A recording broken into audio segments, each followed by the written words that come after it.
নমস্কার বন্ধুরা, তনয় কিচেনে আপনাদেরকে আরও একবার স্বাগত জানাই। আজ আমি আবার চলে এসেছি আপনাদের কাছে অন্য একটা রেসিপি নিয়ে। আজকে আমি পায়েসের একটা রেসিপি নিয়ে এসেছি, তবে পায়েসটা আজকে আমি চিড়ে দিয়ে বানাবো।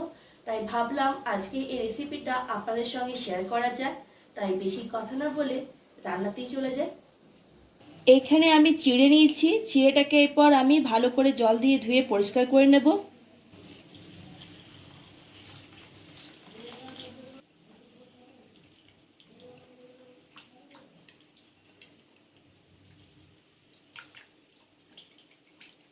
এরপর আমি চিড়ের জলটাকে ফেলে দেবো।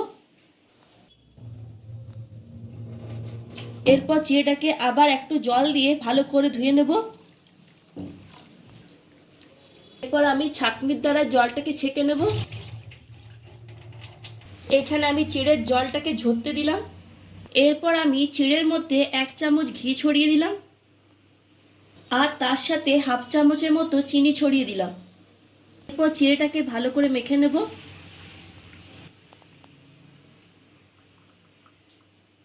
এর ফলে চিড়েটা ঝরঝরে হবে।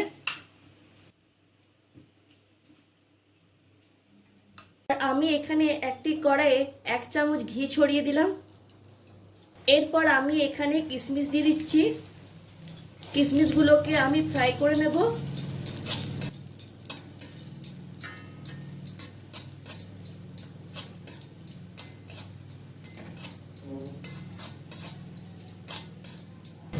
কিশমিশগুলো আমার ফ্রাই করা হয়ে গেছে। এরপর আমি প্লেটে তুলে নিচ্ছি।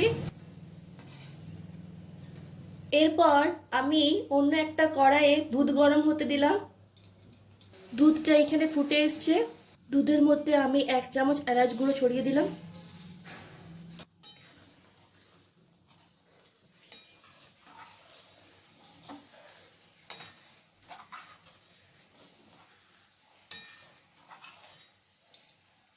এরপর ভেজে রাখা কিশমিশগুলো দিয়ে দিলাম।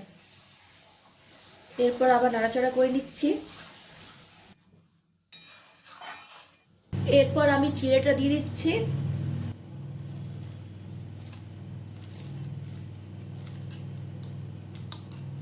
এরপর আবার ভালো করে নাড়াচাড়া করে নেব। বাড়িতে একবার আপনারা ট্রাই করে দেখবেন, রেসিপিটা খুব সহজ এবং অল্প সময়ে বানানো যেতে পারে।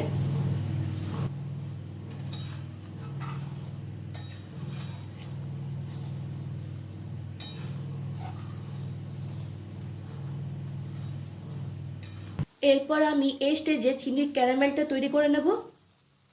চিনির ক্যারামেল তৈরি করার জন্য আমি এখানে 5 থেকে 6 চামচ চিনি দিলাম আর তার সাথে সামান্য পরিমাণে জল দিচ্ছি। আঁচটাকে লোতে রেখে আমি ক্যারামেলটা তৈরি করে নেব।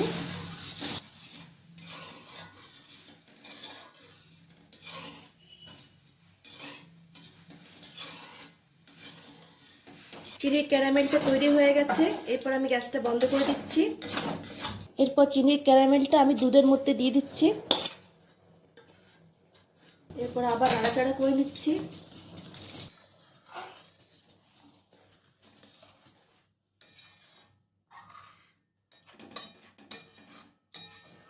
পায়েসটা কমপ্লিট। এরপর আমি গ্যাসটা বন্ধ করে দিচ্ছি। এরপর আমি আপনাদেরকে প্লেটে সার্ভ করে দেখাবো। এই বন্ধুরা, কেমন লাগলো আমার আজকে এই রেসিপি? ভালো লাগলে ভিডিওটিকে লাইক আর শেয়ার করবেন আর অতি অবশ্যই আমার চ্যানেলটিকে সাবস্ক্রাইব করবেন। আজ এই পর্যন্তই। নেক্সট ভিডিওতে আপনাদের সঙ্গে আমার আবার দেখা হবে অন্য একটা রেসিপি নিয়ে। ততক্ষণ পর্যন্ত টাটা, বাই বাই।